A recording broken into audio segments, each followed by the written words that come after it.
स्वागत है आपका एक बार फिर से हमारे चैनल फिनस्ट्रीट पे। तो टेरा लूना की तरह आज एक और एक्सचेंज जो है वो कोलैप्स हो चुकी है, जिसका नाम है FTX। तो क्या है इसके पीछे की वजह, क्या है FTX की हिस्ट्री, आज इसकी पूरी हिस्ट्री शुरू से लेके अब तक की कहानी जानेंगे। तो जानने के लिए इस वीडियो को एंड तक जरूर देखिए। शुरुआत करते हैं, सबसे पहले FTX की थोड़ी इंट्रोडक्शन के बारे में बात कर लेते हैं और फिर हम जानेंगे कि आखिर FTX के साथ ऐसा क्या हुआ कि ये जो इतना बड़ा एक्सचेंज है ये फाइनली डूब गया। तो FTX की अगर शुरुआत की मैं बात करूं तो ये है एक बाहमियन क्रिप्टो करेंसी एक्सचेंज। तो FTX जो है ये इनकॉर्पोरेटेड है एंटीगुआ एंड बारबुदा में एंड इसका जो हेडक्वार्टर है वो है बहामास में। तो ये जो एक्सचेंज है ये फाउंडेड हुई थी 2019 में एंड फेब 2022 तक इसके 1 मिलियन यूजर्स जो थे वो कंप्लीट हो चुके थे। काफी अच्छी परफॉर्मेंस FTX की रही है। अगर इसकी हिस्ट्री की बात करें हम तो FTX जो है ये एक और चीज ऑपरेट करता है जो है FTX.US। अब जो FTX.US है ये एक सेपरेट एक्सचेंज है जो कि US रेजिडेंट्स के लिए अवेलेबल है। फाउंडर्स की अगर बात की जाए तो सैम बैंकमैन-फ्राइड एंड गैरी वांग इसके फाउंडर्स हैं। अब इसको फाउंड करने से पहले यानी कि जब FTX आया था तो इससे पहले की अगर बात करें तो जो बैंकमैन-फ्राइड है वो ट्रेड करते थे इंटरनेशनल ETF के जेन स्ट्रीट कैपिटल में, जो कि एक प्रोप्राइटरी ट्रेडिंग फर्म है। एंड उसके बाद उन्होंने जो था एक और चीज को फाउंडेड किया जिसका नाम था अलामेडा रिसर्च, जो कि एक क्वांटिटेटिव ट्रेडिंग फर्म है। जुलाई 2021 में FTX ने रेज किए थे $900 मिलियन एंड $18 बिलियन वैल्यूएशन के साथ फ्रॉम ओवर 60 इन्वेस्टर्स के साथ, जिसमें इंक्लूड रहे हैं सॉफ्ट बैंक, सिक्यूरिया कैपिटल एंड कुछ अदर फर्म्स भी। अब बात करें बाइनांस, जो कि एक कॉम्पिटिटर है FTX का, उसने भी इस कंपनी में इन्वेस्ट किया था 2020 में, लेकिन हाल ही उससे ही अगले साल 2021 में उसने अपने शेयर को बाहर निकाल लिया था इस कंपनी से। जनवरी 14, 2022 यानी कि इस साल की शुरुआत की अगर बात करें तो FTX ने अनाउंस किया था $2 बिलियन वेंचर फंड जिसका नेम था FTX वेंचर्स। एंड नवंबर 2022 में यानी कि इस मंथ के आते आते FTX वेंचर वेबसाइट जो थी वो ऑफलाइन चली गई थी। तो FTT जो है, जो कि इसकी नेटिव क्रिप्टो करेंसी टोकन है, crypto derivative trading platform FTX की, ये SBF द्वारा चलाया जाता है। SBF ने भी इसमें काफी इन्वेस्टमेंट किया, इसको बिल्ड करने में काफी ज्यादा SBF का हाथ है। एंड अगस्त 2022 में जो फेडरल डिपॉजिट इंश्योरेंस कॉर्पोरेशन यानी कि FDIC है, उसने पब्लिश किया था एक सीज एंड डिजिस्ट लेटर जिसमें FTX को एक्यूज किया गया था। उसके ऊपर कुछ ब्लेम लगाए गए थे, कुछ ऐसे ब्लेम लगाए गए थे कि जो FTX है वो फॉल्स एंड मिसलीडिंग रिप्रेजेंटेशन जो है वो पेश कर रहा है FDIC इंश्योरेंस को लेकर के। तो FTX के जो प्रेसिडेंट थे ब्रेट हैरिसन, उन्होंने ट्वीट करके इस बात को जो था वो क्लैरिफाई भी किया था, इम्प्लाई भी किया था। और इस एक्विजिशन भरे लेटर को फॉलो करते हुए हैरिसन ने जो था वो अपना ट्वीट जो था वो डिलीट कर दिया था। एंड बैंकमैन-फ्राइड ने क्लैरिफाई किया ट्वीट में कि जो FTX है उसके पास FDIC इंश्योरेंस ही नहीं है। तो ये जो ब्लेम्स उनके ऊपर लगाए गए हैं वो बिल्कुल इनएक्यूरेट है। बात करें सितंबर 26, 2022 की तो FTX.US जो है, जो कि एक सेपरेट एक्सचेंज है, जैसे कि आपको बताया, उसने अनाउंस किया है as the winner of the auction for digital assets of bankrupt crypto brokerage के लिए, जो ब्रोकरेज वॉयगर डिजिटल है उसके लिए। तो ये बेसिकली एक डील थी और इस डील की अगर वैल्यू की मैं बात करूं तो ये थी अप्रोक्सीमेटली $1.42 बिलियन, जिसमें इंक्लूड थे $1.31 billion in Voyager held cryptocurrency and $111 million additional consideration में थे।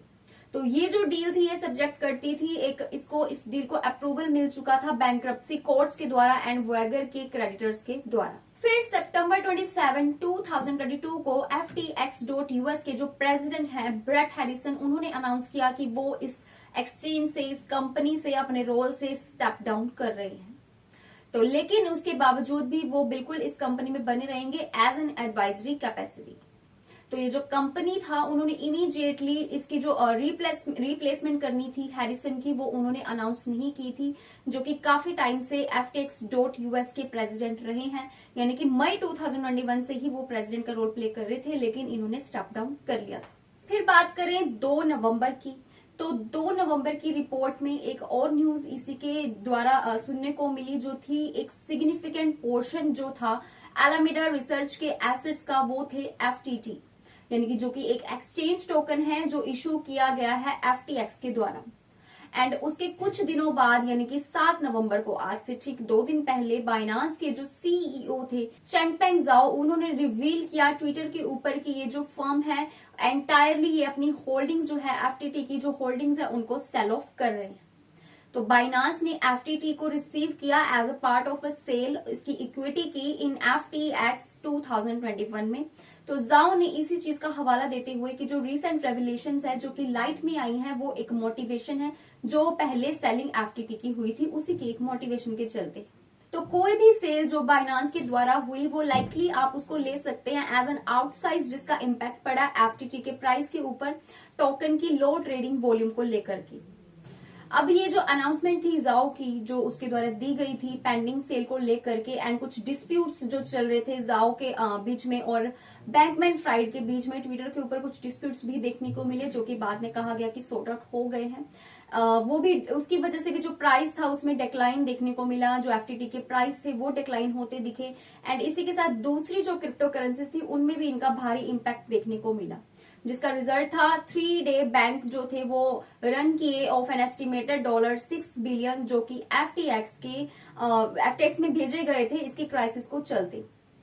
अब अगर नवंबर 8 की बात करें तो जाओ ने अनाउंस किया कि जो बाइनांस है वो एंटर करेगा इस नॉन बाइंडिंग एग्रीमेंट में, यानी कि जो बाइनांस है उसने एक नॉन बाइंडिंग एग्रीमेंट को साइन किया भी था कि वो FTX को परचेज कर रहा है ताकि इसके लिक्विडिटी क्राइसिस को देखते हुए जो लिक्विडिटी प्रॉब्लम FTX फेस कर रहा है उसमें बाइनांस मदद करेगा, उसको बाय करेगा। FTX को बाय करने की खबरें काफी आ रही थी और इस डील में जो सेल थी FTX की वो तो इंक्लूड थी, लेकिन FTX.US की जो सेल थी वो इंक्लूड नहीं थी इस डील में। तो जाओ ने आगे अनाउंस किया ट्विटर के ऊपर कि जो कंपनी है वो इसको कंप्लीट करेगी ड्यू डिलिजेंस की वजह से और बहुत ही जल्दी से कंप्लीट करेगी। फिर इसमें ये भी बात ऐड की कि जो सारी क्रिप्टो एक्सचेंजेस हैं उसे CZ ने यानी कि जो जाओ थे उन्होंने अलर्ट करते हुए बोला कि जो सारी क्रिप्टो एक्सचेंजेस है उनको जो टोकन्स है उनको एज अ कोलेटरल यूज करने से अवॉइड करना चाहिए। दूसरी बात जो उन्हें अवॉइड करनी चाहिए वो है मनी को बोरो करना। जबकि आप एक क्रिप्टो बिजनेस को चला रहे हो तो आप अपनी मनी को बोरो नहीं कर सकते और ना ही आप अपने टोकन्स को एज अ कोलेटरल यूज कर सकते। इसके अलावा CZ ने ये भी लिखा कि वो एक्सपेक्ट कर रहे थे FTT को कि ये हाईली वोलेटाइल हो जाएगा आने वाले कुछ ही दिनों में, क्योंकि जैसी चीजें जो थी वो डेवलप हो रही थी, जैसी चीजें देखने को मिल रही थी FTT जो है वो बहुत ज्यादा वोलेटाइल बनने वाला था। एंड इस अनाउंसमेंट वाले दिन के बाद ही जो FTT थे उसने लगभग 80% अपनी वैल्यू को लॉस्ट कर दिया था। 9 नवंबर वाले दिन जो एक्विजिशन थी FTX की बाइनांस के द्वारा होनी थी, जो डील होनी थी, वो पता चली कि वो किसी वजह से कंप्लीट नहीं हो पाई और बाइनांस ने अपनी बात से मुंह फेर लिया है, बाइनांस अपनी बात से मुकर गया है। वो अब FTX को अपनाने से उसने मना कर दिया, FTX को वो एक्वायर नहीं कर रहा। तो इसका रीजन अगर बताएं तो बाइनांस ने बोला कि जो लिक्विडेशन है वो इतनी ज्यादा है कि वो हेल्प नहीं कर सकते, पर एक्चुअल में वो सच में हेल्प नहीं कर सकते थे या फिर जानबूझ के उन्होंने एक तरह का मजाक किया।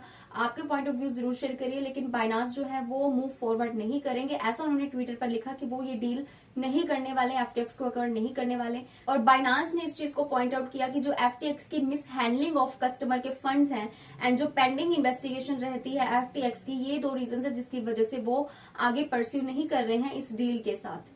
तो ये रीजन उसने बताया जिसकी वजह से ये जो डील थी वो कैंसिल हो गई। अब FTX जो था वो भारी मात्रा में कोलैप्स होता देखा गया।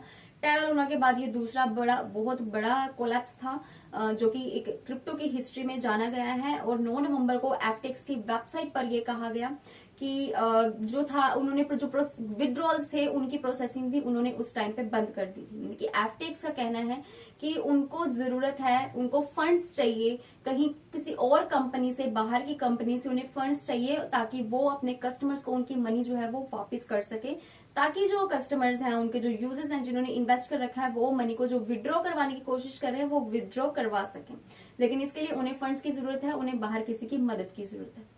बैंकमैन फ्राइड ने 9 नवंबर को ये बताया कि FTX.US जो है वो एक सेपरेट कंपनी है, जो कि मैं आपको स्टार्टिंग में भी बता चुकी हूँ।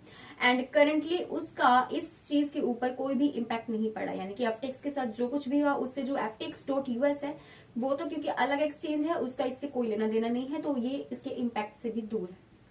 लेकिन अभी की अगर बात की जाए तो FTX जो है वो उसमें जो कोलैप्सिंग देखने को मिली है उसका आपको आपके पॉइंट ऑफ व्यूज के अकॉर्डिंग क्या बाइनांस की ये गलती है? क्या बाइनांस ने जानबूझकर ऐसा किया कि डील की बात की और फिर डील नहीं की? अपने point of views comment section में जरूर शेयर करिए।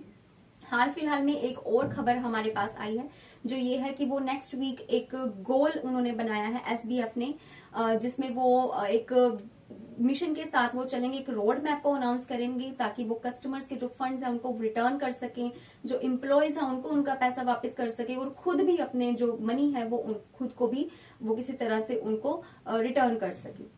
तो ये गोल कितना, जो मिशन बनाया है इन्होंने, कितना सक्सेसफुल होगा ये नेक्स्ट वीक पता चलेगा। हाल फिलहाल में आज के लिए इतना ही। ये थी FTX की हिस्ट्री। आप जरूर कमेंट सेक्शन में बताइए आपको ये हिस्ट्री कैसी लगी और आपके क्या पॉइंट ऑफ व्यूज है FTX को लेकर के, क्रिप्टो मार्केट को लेकर के, बाइनांस को लेकर के, जो अपनी बात से वो मुकर है उसको लेकर के। तो that's all for today's video. मिलते हैं अगली वीडियो में। वीडियो अच्छी लगी हो तो लाइक जरूर करके जाना एंड अगर सब्सक्राइब नहीं किया है तो सब्सक्राइब भी जरूर कर लेना।